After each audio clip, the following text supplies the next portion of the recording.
বন্ধুরা, আজকে আমি একটা সুন্দর গুরুত্বপূর্ণ বিষয় নিয়ে আলোচনা করতে চাই তোমাদের সামনে। সেটা হচ্ছে আমাদের যে সিম, সেই সিম আমাদের ডকুমেন্টসে নেওয়া, এটা আমরা শিওর। কিন্তু আমাদের সিমগুলো ব্যবহার করছে কি না, এই ব্যাপারে কি করে আমরা জানতে পারবো? সেটার জন্য কিছু প্রসেস আছে, যেটা আমি দেখিয়ে দিতে চাই বন্ধুরা। সবার প্রথমে চলে যেতে হবে আমাদেরকে গুগলে। গুগলে গিয়ে এখানে ট্যাপ কপটা সার্চ করার পর এইখানটা দেখবেন, এই যে সবার প্রথমেই অপশন চলে এসছে। হ্যাঁ, এই ট্যাপ কপে প্রথম অপশানটাতেই টাচ করবেন। টাচ করার পর এরকম একটা ইন্টারফেস চলে আসবে, একটু নিচের দিকে নেবে। এই যে মোবাইল নাম্বার, এখানে আপনি আপনার মোবাইল নাম্বারটা দেবেন। যেমন ধরুন, আমি আমার মোবাইল নাম্বারটা দিয়ে দিলাম। এখানে ক্যাপচার কোড দেখাচ্ছে, যেরকম আছে ক্যাপচার কোডটা ঠিক সেরকমভাবে দেবেন।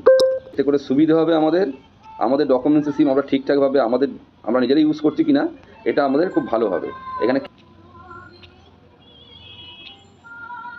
এটা আপনারা সুন্দরভাবে দেখে দেখে ফিল করবেন, যেরকম আছে। ওটিপি সেন্ড হয়ে গেছে, ওকে করুন। এখানে ওটিপি আপনার ফোনে চলে এলে সেটাকে বসাবেন।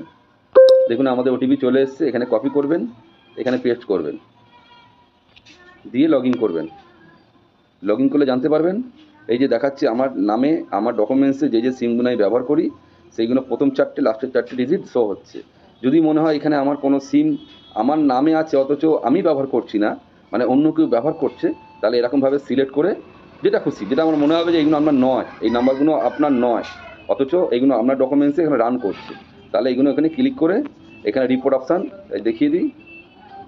এই যে রিপোর্ট অপশান, এখানে রিপোর্ট করে দেবেন, তাহলে সেই সিমগুলো বন্ধ হয়ে যাবে। আজকে ছিল এই ভিডিও বন্ধুরা, পরের ভিডিও দেখা হবে।